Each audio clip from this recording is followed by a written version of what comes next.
And welcome, ladies and gentlemen, to the monastery, the open bar of the internet, the world's greatest shit show, and the place where we, the good brothers and sisters of this most holy of temples, seek enlightenment through the drunkest, craziest, and most batshit ways possible. I am your one and only gaming monk, better known as Mildra, and with me is my returning good brother into the temple. Previously here for Earth After Death, which I have a feeling will be showing up again in the future. And now for Young Gods, a game of lost divinity and hope. And the first game in years where I've had to be a little bit creative with the preview thumbnail. The one and only Brenden Carlson. How you doing today, man? I'm alright, and yourself? I am doing good. Weather notwithstanding, but I've gotten some stuff fixed, so hopefully it'll be a little bit cooler in my office. That, and even after all these years, a certain group of people I'm still living rent free in their heads over the whole coffee incident from a decade ago.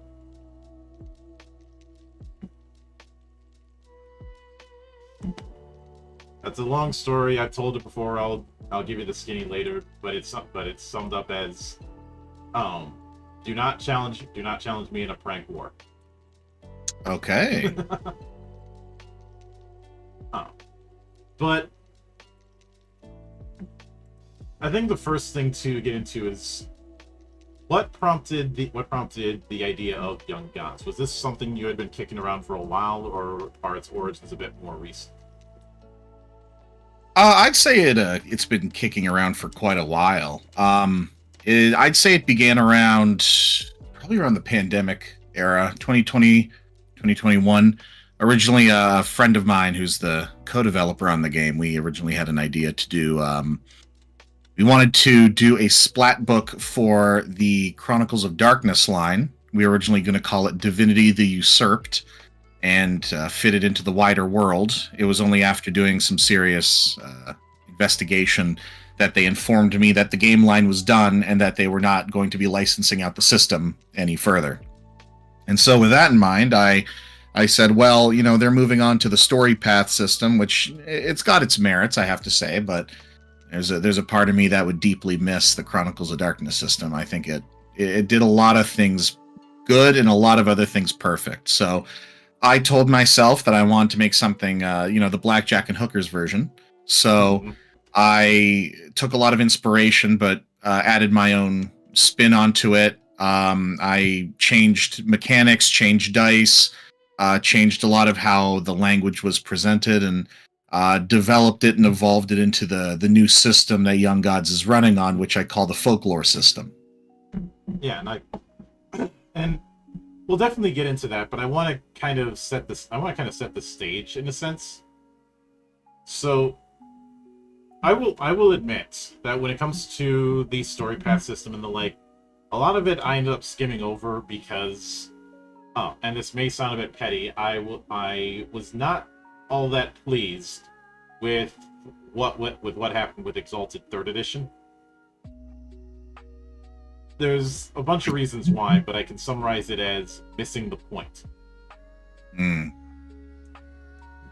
mean, truth be told, I've never played Exalted. I've read a Wikipedia summary, but it's far and away very different from what we're trying to make. Yeah, but I am familiar with how the story path system works and how the storyteller system worked. So, in order to kind of set the stage, since both of those systems are have a familial tie to what you're doing with the folklore system. With the storyteller system vis-a-vis Chronicles of Darkness, what were some of the things you liked about? What were the things that you liked about it? What were some of the things you thought could be improved on back during that era? I think that the 4-option resolution system was really nice. The success, failure, critical success, or sorry, what was it called? Something success, critical success. It was exceptional success. There we go. And the dramatic failure options. I really liked the fail forward idea for the mechanics. I liked the nuance in the dice system. It felt very simple to say, you get a success, you go, you get 5 successes, something good, really good happens. I like it's very simplistic in that way that once you start throwing dice, you can read it right away. The problem I had with it is I wasn't too keen on combat. I thought that it made grappling sort of the meta. I didn't like how defense worked. I didn't really like how armor worked. I didn't really like how guns worked. And on top of that, I felt like there just could be some tweaks here and there for really changing systems and making it feel a bit more synergetic with itself. Some parts felt very separate and kind of disparate from the whole. So I really went out of my way to build folklore to be more intertwined in whatever subsystem it might be, while keeping the core, 4-option or 4-resolution system alive and well. We have changed the dice to D12s because I've been working to try and put D12s into a system for years, and this one just seemed to work out. Truly they are, and they're very underappreciated, but in all honesty, this system actually makes them work very well because you have a 25% chance to succeed on any dice, and you roll it. If the number has a tens digit, then it's a success. It's very easy to read. You see a 10, 11, or 12, you're like, oh, I won. It's very intuitive. As soon as you put all the dice down, the only thing that needs work is figuring out how many dice, and as long as you know basic arithmetic, you can figure it out. And I can get what you mean when it comes to things like armor and damage, because you probably had this scenario before. Somebody thinks that they're going to do a lot of damage because they got a lot of dice. They rolled really well. Then they roll that damage and they only get maybe 2 or 3 hits. Yes, yeah, it's irritating to get a big number. It's the same problem I have with games like Warhammer, where oh, I hit, oh, I got a wound, oh, there's an armor save, and it's like there's so many steps that you're like, why do I even attempt? Mm-hmm. And if you roll well on one of them, you can roll terribly on the other, which I think is the real deflating part. Like if that and the multiple steps, I think that's the reason why there's a mixed relationship when it comes to damage, when it comes to location-based damage, and why you don't see that as often. Yeah, no, it works in some games, but it works in BattleTech. It does not work in a story-based RPG. It could be worse. You could try doing location-based damage in Starfleet battles. No, I like having my afternoons to myself. Yeah, because whenever somebody tells me a game is too complicated, I'll break out one of these ship sheets from Starfleet battles, and they tell me that that other game is too complicated again. Yeah. No, we really tried to do away with that. Honestly, combat is as simple as it is, or as important as it is really a 2-roll system where the attacker rolls, adds their damage onto the number of hits they get. The defender rolls, they add whatever armor they have onto the hits they get. Compare and contrast, take the difference, and if the attacker has more, you do damage, and if the defender has more, then there's no damage. It's a 1-2, one and done system, just so that you're not spending forever. Roll to hit. Roll to damage. Roll to soak. No one wants to do that. Yeah, and I think I know you mentioned the problems with guns. There's a part of me that wonders if that was a unintended consequence of the way the wound system worked, with bashing, lethal, and aggravated being stacks on top of each other, but also expanding it in a way. Yeah. I can understand where they came from with some of the decisions they made. One major thing which they fail to really illustrate outside of the single blue book that they have is how street fights work, or just like basic melee combat. And so we wanted to really flesh that out. We wanted to expand it. We wanted to make it our own so that it's very clear, like, look, taking a bullet is serious shit, no matter who you are. Mortal or god, you take a bullet, you're not going to have a great time. The reason that the lower damage type exists in the folklore system, it's flesh wounds, is the reason flesh wounds exists is for low stakes fights. The reason lethal wounds and mortal wounds exists is for high stakes fights. Which certainly makes sense. And now, when it comes to the story path system, um, what was your since it sounds like you weren't quite fond of that system, and that was one of the one of the chains that led to you making the folklore system. What were some of the issues you had with story path? Genuinely, the issue I had is they did away with the four option resolution mechanic. I thought that was a big step back. I really didn't. I personally was not a big fan of the whole raise and stakes situation where like you get tricks for like having additional successes to do extra stuff, or you need extra successes to buy off complications. Like I appreciate it, but going from one to the other, it felt very alien. And I kind of wish they were completely separate lines or made by separate companies, because then I could be like, oh, okay, like I get it. But like to go from one to the other was a bit of a jarring experience.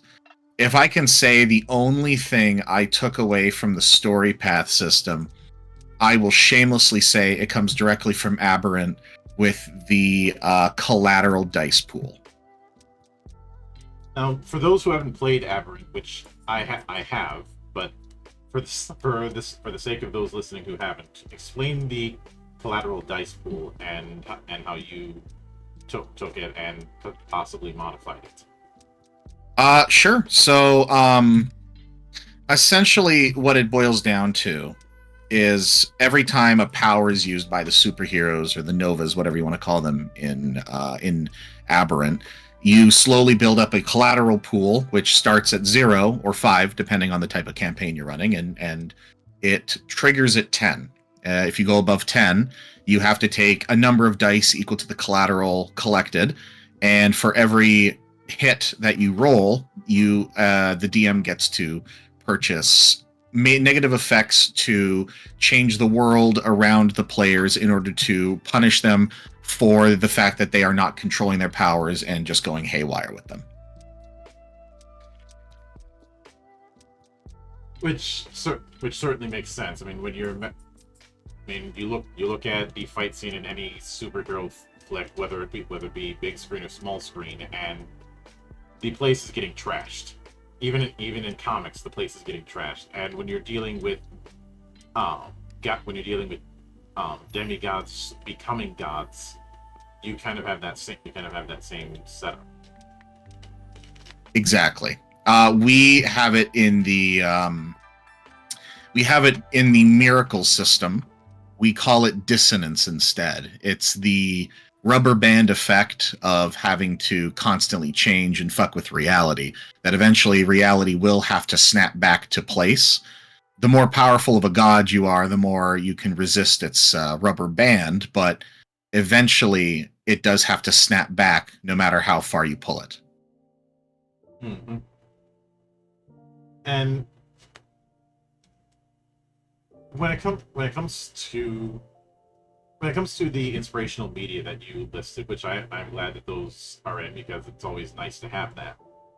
I am curious if a lot of the modern mythos kind of TV series and films would be similarly applicable, um, especially especially the ones that came out in the 90s and early 2000s. I know you mentioned Supernatural within the text that you had sent. Yes, Supernatural is definitely a huge influence. Only for seasons 6 beyond because of the insane power scaling which occurs in those later seasons. Mhm. Um, I could see that. Um, and since you brought up God of War as showing what a young god in ancient times could do, I'd be remiss if I didn't bring up about 90% of the Wuxia and Tianxia books and media that I've gone through over the years, especially Tianxia. I'm actually not familiar. Um, now, I've called wuxia the genre that everybody knows but doesn't know because they've seen wuxia elements if they've watched a martial arts movie, if they've watched a kung fu movie or the like in any point in their life. But in terms of the theming, in terms of the recurring motifs of the genre, they might not be as familiar. But wuxia literally translates to martial hero. Tianxia, which the most famous Tianxia story is Journey to the West, translates to immortal hero. And immortal hero is all about big ass scale, to the point of ridiculousness that makes certain epics feel tame by comparison. Absolutely. No, Journey to the West was an influence as well, specifically with the more advanced systems, which will be coming out in the full release, surrounding the concept of the ziggurat or the synthetic mountain, as is the best way to explain what that is. Yeah, and with that in mind, I know you mentioned using the D12 as your core mechanic. Now, when it comes to character creation, is it a similar case of spending points between these different sections, or do you have a different approach? It's very similar in the spending points into similar sections. We tried to keep it familiar, but not just the exact same. There are a different array of skills.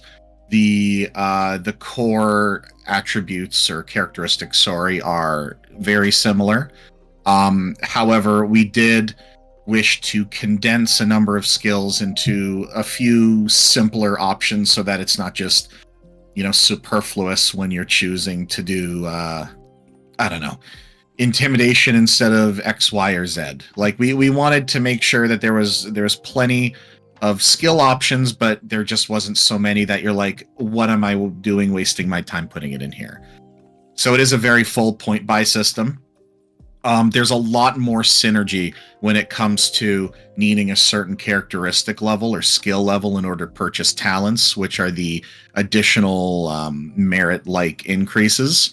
And on top of that, there is a similar dot buying mechanic for the mythos, which are the main engine for miracles in the system. Now, given that leaning to requirements, is it going to be a case where the requirements are very straightforward? Since that has been a problem in some instances where you need like requirements in like three or more different stats in order to get a certain thing. Yeah, no, I understand that, and I've experienced a lot of games like that as well. We tried to keep it to one, max two things. Usually, if it's one, it's either a specific skill or a specific characteristic. If it's two, then it is a characteristic and a skill. So, for example, I believe free running, you need 3 dots in agility, you need 3 dots in athletics. If you have both, then congrats, you can buy as many dots of free running as you so wish. Similar one would be, I believe it was sleight of hand, which revolves around subterfuge, card tricks, and hiding things. As long as you have a larceny of 3 dots, you can purchase it. It's meant to be restrictive to a point, but not to the point where you're like, I have to build a character around this one thing I want. Yeah. It sounds like you're not falling into the trap of the ivory tower problem that Monty Cook had pushed back in the day. Yeah, no, let's not talk about Monty Cook. I have feelings about his decisions and the way he ruined Dungeons and Dragons. Nothing good.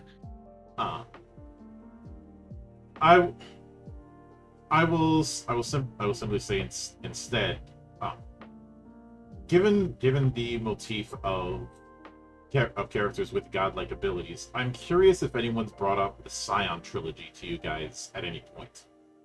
Absolutely. Now, Scion has been brought up, but as I've never played it. My co-designer Tristan is very well ingratiated with the White Wolf / Onyx Path system. He's never run Scion beyond a one shot years ago, but as we've looked into it, we took I don't think we've taken any inspiration from it, because again, it acts as a very different game from what we're achieving. That one is more akin to like Percy Jackson. It's more akin to like the Iliad or Odyssey. It's meant to be narratively fascinating. It's meant to be almost whimsical in a way, but like, grand, Lord of the Rings-esque. With Young Gods, we're aiming for something very much grittier, very much more urban, very much more a clash of ideals between the modern and the ancient. So, as much as Scion could be said to be similar, I would say that it's very much a completely thematically opposing game. Yeah. I'd say when it comes to the differences between Scion and this, it comes down to the fact that this is a more Gnostic take on the mythological concept, which is kind of obvious in the fact that you've made very clear one of your big inspirations is cult, which is very Gnostically inclined. And yes, the Scion is more. It's funny you mentioned Percy Jackson, because that is the big motif. You are a mortal descendant of a god that eventually, through developing a legend, becomes a god yourself, going up against first the minions of Titans and then the Titans themselves, and potentially training new Scions at the tail end of things.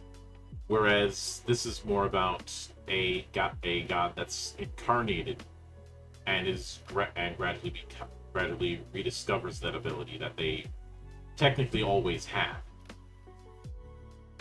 Precisely, yeah. It's exactly that. And Scion has its place. It does have a very Arthurian legend take, which I find cool and fun, and just like Pendragon, it can be for a great time, but it isn't what we're chasing, and it can't be replaced. It can't replace what we're looking for. Mm-hmm. But yes, we're taking a very much more. There's a lot of Gnostic imagery. There's a lot of Abrahamic imagery. There's also a lot of Jungian psychology and imagery in there. I mean, the title itself is a pun, and no one else has gotten that yet. I did. Oh, beautiful. All right, one out of a few. Especially when you have a Carl Jung quote on the second damn page.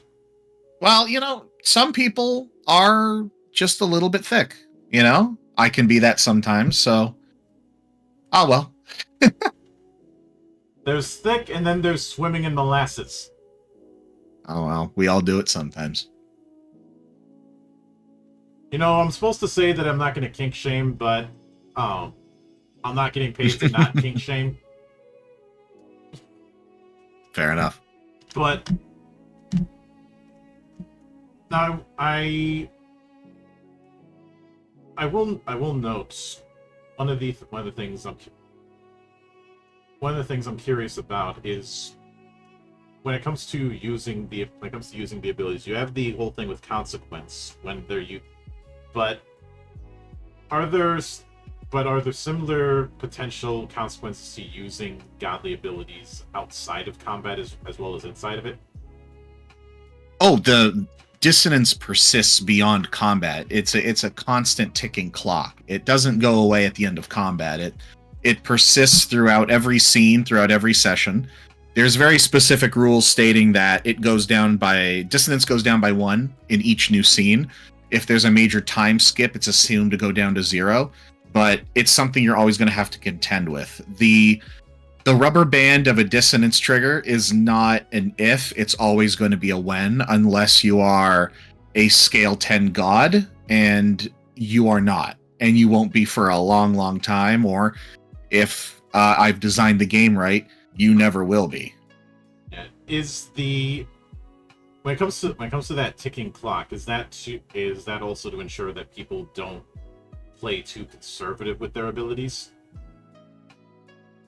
Not too conservative. I wanted to make it a bit of a punishment for saying, "Hey, look, you've basically turned reality into your putty, and now you got chalk all over your goddamn hands." I want them to see the effects and the damage that they cause, but at the same time, a lot of the bleed effects, the minor and major bleed effects, are also kind of fun.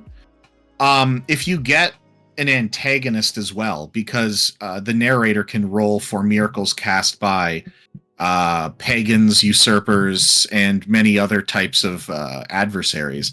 If you get a big enough dissonance trigger and you start having realm entities come in through a slipgate, that's its own adventure where they have to clean up a mess and be like, "Oh shit, we probably shouldn't have something from the Tree of Life wandering around downtown LA." Oh yeah, I can get that. Now, obviously, with a lot of games, there's some kind of extra effort mechanic. I know some people like to use meta-narrative currency. I hate that term. It sounds so pretentious. But there's something like that in a lot of games. You know, in Shadowrun, it's edge. In World of Darkness, it was willpower. In Eclipse Phase, it's moxie.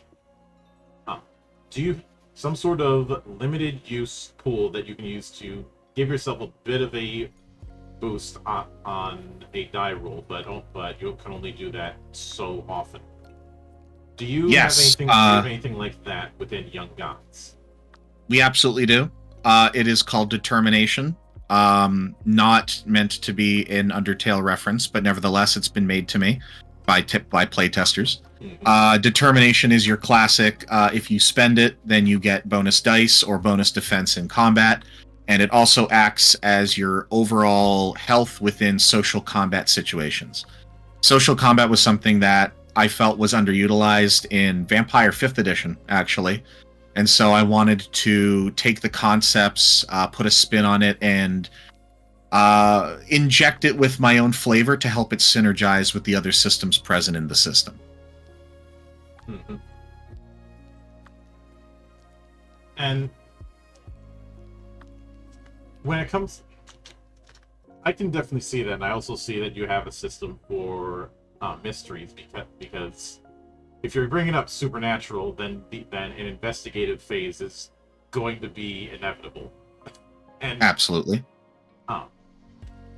And doing mysteries is something that a lot of people, that has been an attractive thing to do, but a lot of folk end up undercooking it because it just ends up being a skill test, and that's the main reason why the Gumshoe engine was made. Was to try and address that issue for more investigative focused campaigns. We in all honesty, we took inspiration from Brindlewood Bay, if you've ever played it. I have.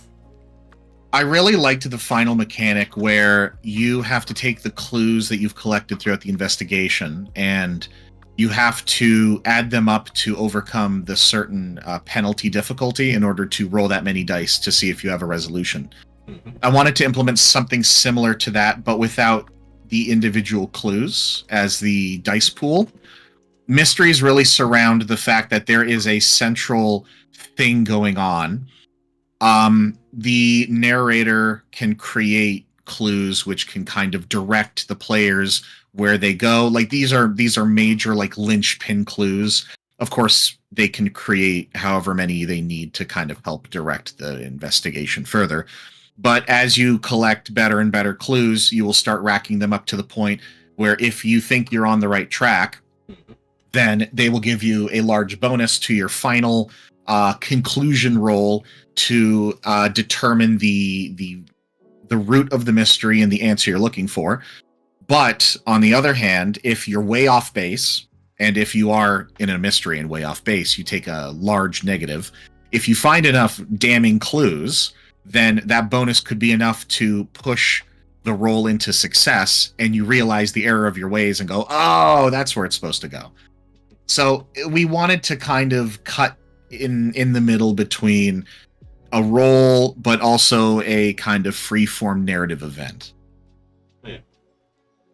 And something else I do find interesting is instead of having a unified experience as currency approach, which obviously Chronicles of Darkness and Story Path have, you instead have it split between potential and ambrosia. Yes. We wanted to have potential be a currency to improve them through their experiences.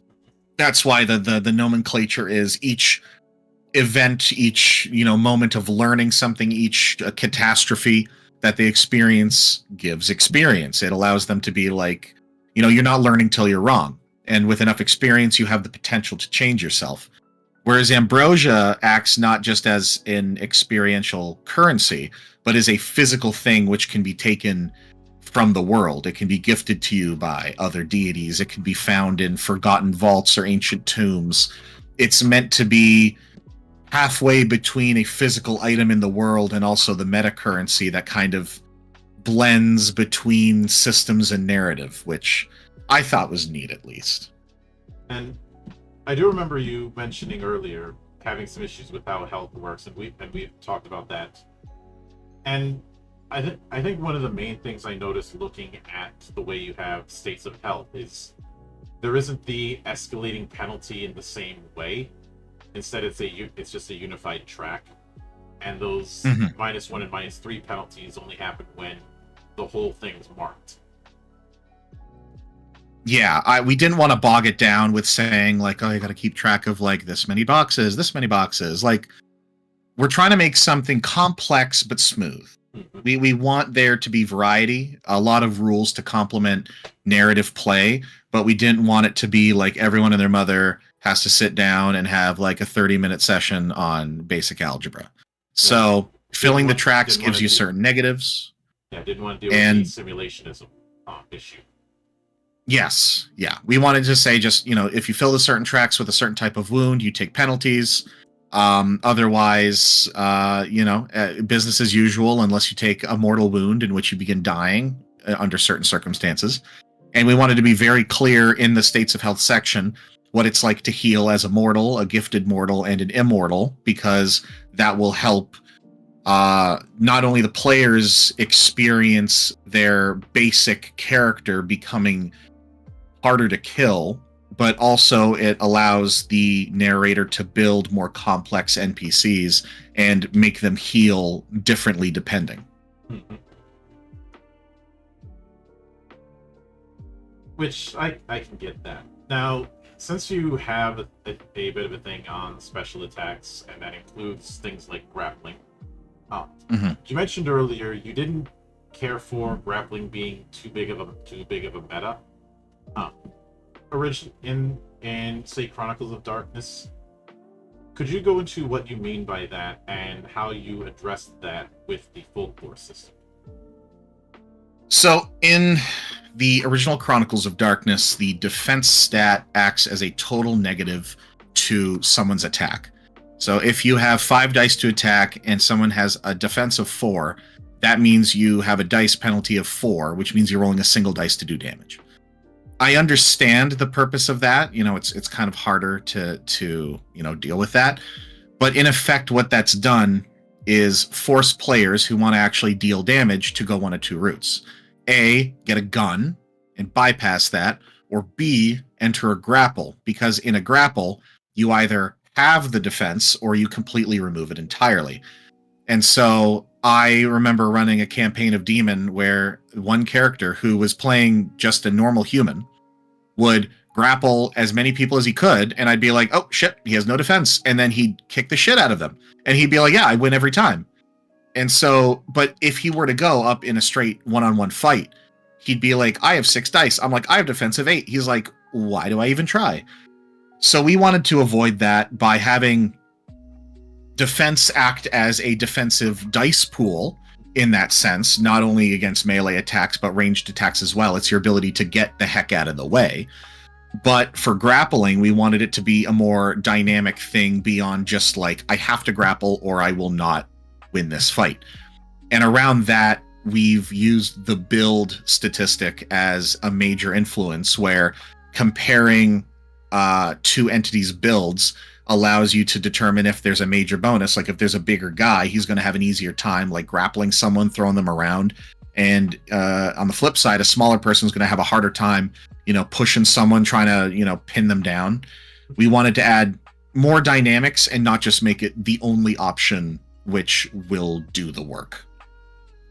That certainly makes sense, along with the fact that by having it be a contested roll, you're not always 100% guaranteed to succeed. If somebody's got in a more static defense setup, if somebody's got a shitload of bonuses, then rolling ultimately becomes a formality to see if they don't botch. But if it's contested, the Lady Luck effect could just as well be on their side as it is on yours. So you're never 100% certain. So it is still a risk. Exactly. We wanted to make it more dynamic so that it's not just, man, I hope I don't roll a 1, versus like watching both parties feel as if they are participating in the combat rather than one trying their damnedest to do anything and the other one sitting there waiting for their next turn. Oh yeah, I could certainly get that. I also think that because of that approach, you end up with a situation where it's closer to how someone would visualize these kind of fights. But a minor tangent, but the benchmark I've used for whenever I want to do modern style fights in tabletop is the tea house scene from Hard Boiled, if you've seen that movie. It's been a long time since I've seen Hard Boiled, but I do remember quite a few fight scenes from it. Yeah. Things like the tea house or the hospital scene where the whole place is getting trashed. Like the classic, there's paper everywhere, glasses breaking, the walls are splintering, and all that fun stuff. Yes. In the tea house scene, you've got porcelain getting shattered, you've got glass breaking, you've got the couches and the leg getting torn up from stray shots. The walls are getting stray shots, and enough bullets going around that you've got dust all over the place. So the whole place looks like a mess. Yeah, I think that could be easily emulated in the system, and I think it does feel more natural than just saying this guy's really hard to punch because he's super fast. Because everyone makes mistakes, and so having a dynamic nature to attack and defense brings a push and pull into the combat and makes it less about hoping for a single success. Yeah. And now, given that, regardless of whether you're rolling, whether the contested roll is for attacking or for damaging, is it still a case that unless you're meeting certain circumstance, 12s count twice? Yes. Unless certain circumstances, 12s are always 2 hits, 10s and 11s are always 1 hit. That's why we have a number of special test situations, or just special tests as we call them. If it's adept, it means it gets a perfect success on 3 successes or 3 hits instead of 5. For drilled, it means you reroll all the failed dice once. The number up system, so if it's an 11 up, it means 11s and 12s are 2 hits each. A 10 up is all 10s, 11s, and 12s are 2 hits each. And there's always exploding, which is always the fun one, which for every hit you roll another dice. We wanted to make it so that there is a bit more dynamism, I suppose, in just tests in general, instead of saying like, oh, it can do this, it can do that. So like certain weapons will grant a special test. Certain talents will grant a certain special test depending on the circumstances. That's why we have things like the Dirty Fighter or Martial Artist talents, which allow for unique abilities, improve abilities that anyone can do, or just make dice rolling a bit more fun. And everybody wants to throw around the shiny matte rocks. Everyone wants to throw around the shiny metal rocks. But now, when it comes to utilizing the more supernatural elements, that obviously that is still a role. But is there a resource that's used with it, or is the consequences of it that ticking clock that was mentioned? So it's halfway between risk management and resource management. Dissonance is always going to be a problem that young gods face when performing miracles. But on top of that, they also have a finite supply of energy in order to cast those miracles, which is comes in the form of Actus, which is granted via the worship system. Worship is incredibly potent and incredibly powerful, and so we have an entire 4 pages devoted to different kinds of worship. And at the very beginning, it's going to be very scarce and it's going to be hard to get. The best they're going to get is sharing it between themselves or engaging in what we call direct worship, which, if you've seen American Gods, can be summed up by the Bilquis scene, which is direct worship. But as they grow more powerful, as they start to garner a domain, as they have followers, then they'll start to unlock their ancient hymns, they'll start performing reenactments of their ancient myths, and eventually they will start engaging in more advanced types of worship, which give them more energy, more benefits, and make them more dangerous. Yeah, I can certainly get that. And in addition to that,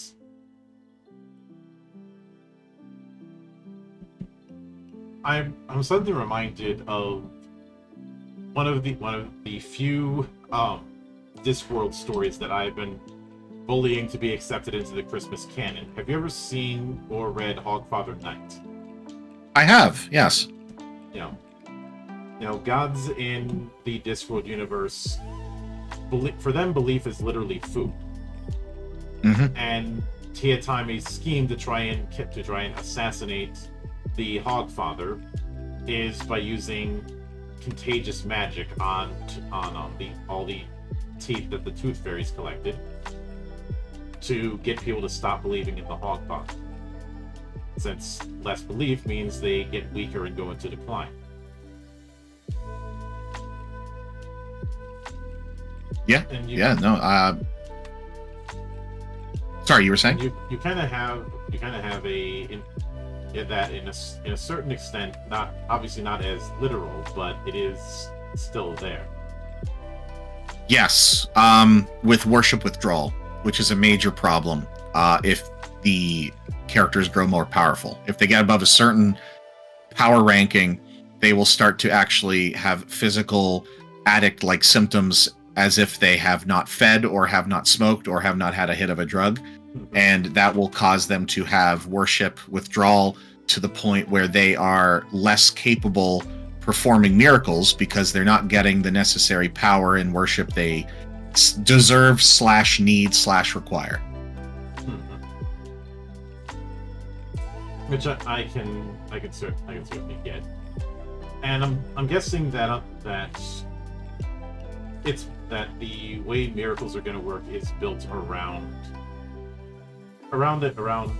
broad themes, so that it would be possible to basically create a custom deity. We don't. Yes. We wanted to have the mythos be somewhat loosey-goosey when it comes to what the schema can do. We went through a lot of, I'd say, previs ideas for what the mythos might be or what the domains might be. Originally, we were going to do the classic domains of fire, water, earth, whatever. And my one friend, who we have a number of people who are consulting or working with us from a variety of religious backgrounds, but Tristan is an Orthodox, an Eastern Orthodox Christian, and he always loved the concept of having the powers be intertwined with the myths that these gods have experienced. So Prometheus is, abyssal imprisoned, and so he garners his powers from what he has endured. Or Aphrodite has been born primordial, and thus she has certain powers that other gods might not have. So because of that, you can take any god from mythology and say, geez, what happened in their stories, and use that. But not only that, there are different interpretations in order to build the mythos they might have access to, and kind of go hog wild with how you want to run them, how you want to embody them, and how you want them to exist in the narrative. Yeah. So given that, I'd like to play a little bit of an improvised lightning round. Kind of the nerdiest Rorschach test you will ever take this week. Okay. I'll list off a few gods, and if you need me to get clarification, I will do that, and how one might interpret their myth within this frame. Sure. Yeah, I'd be happy to. I think that sounds pretty fun.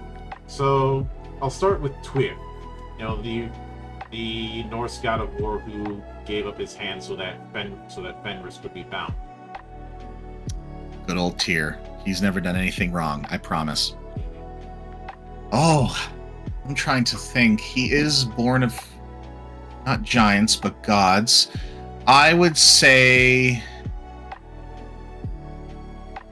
most likely destined death and abyssal imprisoned would be the most fitting for him. All right. What about say you already mentioned Aphrodite, but what about Artemis? Artemis is a god. Artemis is in the game. I have art of her. She looks great. And in the uncensored version, she's got an 80s bush, and I'm so proud of that from the artist. She would most likely be, if I had to put it, she is not born primordial, but she would be a wild mother, which is one of my favorite mythos that we created. And there's a lot of interpretations, but I would give her the God Slayer.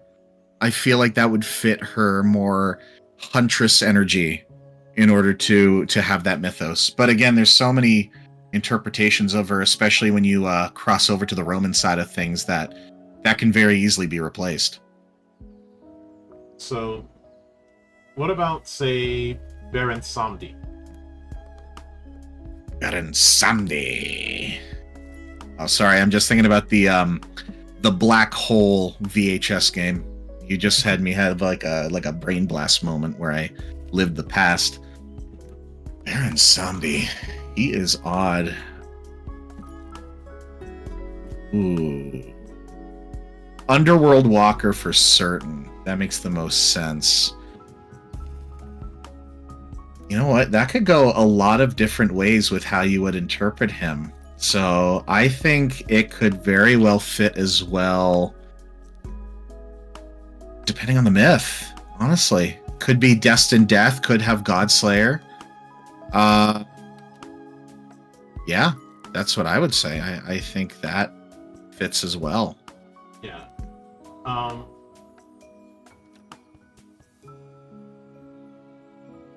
In that case, where would you put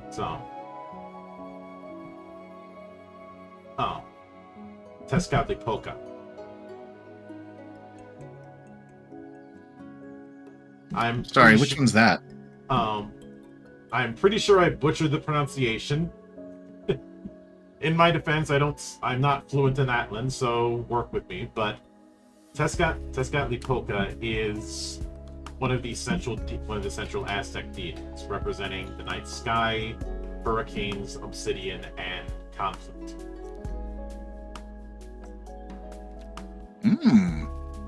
Oh, there he associated is. With jaguars. Interesting. Can be traced to the Mesopotamians. Ooh. We have Quetzalcoatl in the game, actually. He's medieval, obviously. This guy here, God of Providence, the Invisible in Darkness, the Night Sky, Ruler of the North. Very much, I'd say, born primordial, and I could go a different couple ways. You could do Wild Mother, you could do Godslayer, you could do one of those, I'd say. But born primordial, I feel, fits a lot of the Aztec deities and their sort of larger-than-life stature. Yeah, I could certainly see that.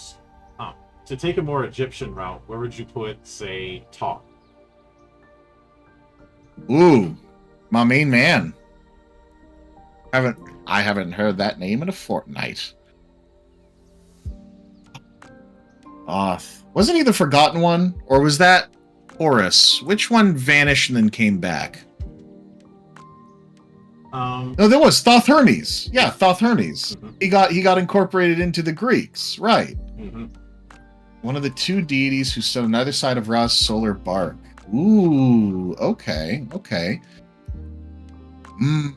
If he is a fan of Ra and hanging out bark, then I would say Underworld Walker and perhaps either Born Primordial or he's a god of wisdom and science and judgment and art. Could be Godslayer.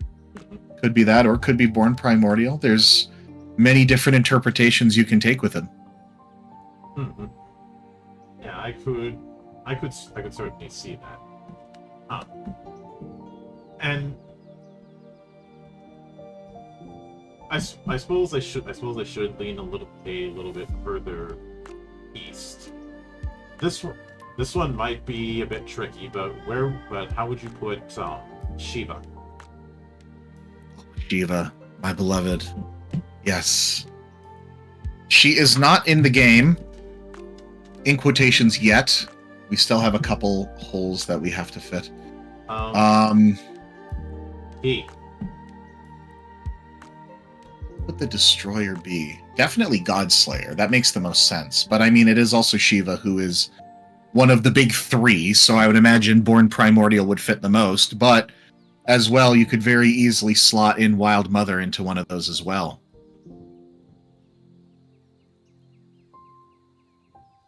But I'd say Shiva would be a bit tricky because he is essentially a creator destroyer. And it really depends on what aspect you want to lean into. Exactly. I mean, with the amount of avatars and different forms that the Hindu deities exist in, that's again where we see a lot of the nuance when it comes to what interpretation, what form do you want to see. In fact, I have a little list here of some of the example NPC deities that we are going to be including, and one of them is, if I am correct,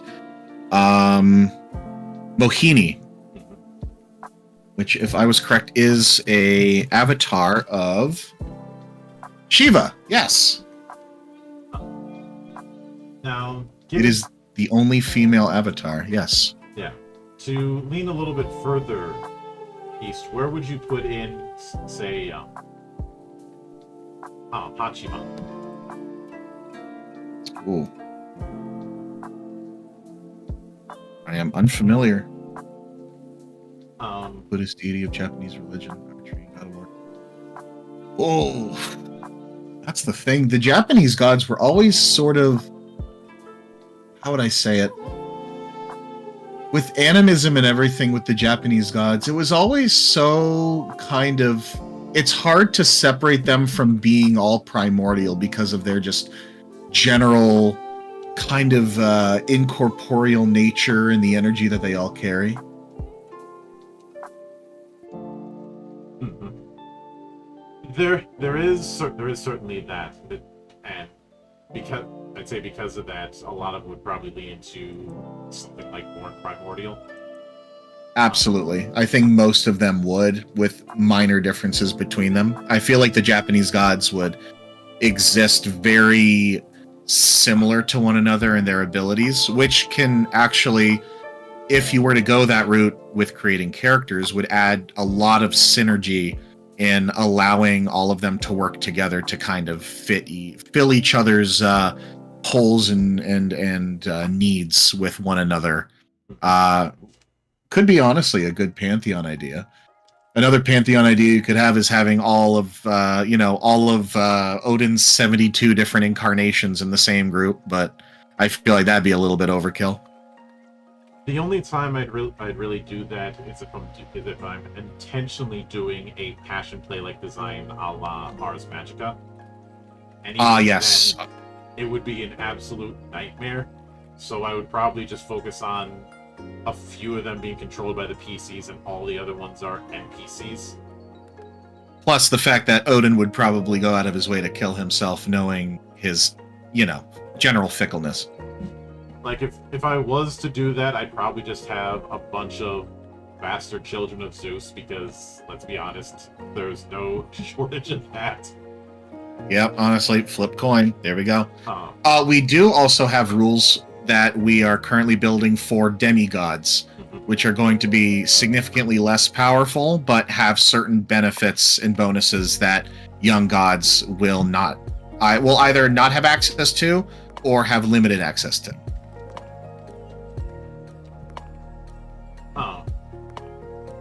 I can certainly get that, and yeah, I think if you do that, there has to be the gag of not all of them are sons and daughters of Zeus, but a lot of them are. Yep, I mean there's going to be a lot of a lot of familial recognition in each other.